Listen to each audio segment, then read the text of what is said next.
Unseen chalk lines. If you were to walk into a room and see a chalk line drawn in the shape of, you assume, a dead person on the ground, even after the line's been scrubbed away, no matter how much you tried to push it out of your mind, you would never be able to fully pull the picture, and more importantly, the feeling that there was once a dead person in that room.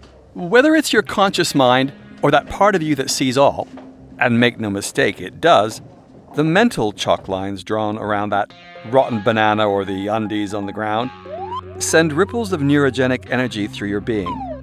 And that energy zaps around the matrix that surrounds you, and all of us. And before you know it, there's a tension between what you're seeing and what you're ignoring.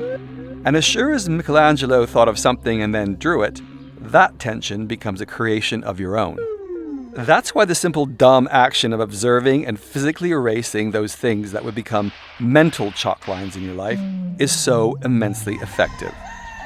A lot of books tell you to go within and change your world. And while they're certainly, for the most part, well-intentioned, it's essentially a tricky and ineffective one-way road. We're physical beings, and we respond to physical acts first and foremost. And while I'm not obliterating the wisdom of others, I'm saying it's a two-way street, baby, not a descending escalator, and getting down and undirty with the physical not only gets you the life changes you want, you get to sit on your couch and not worry about what's gone on there the night before, even though I can imagine.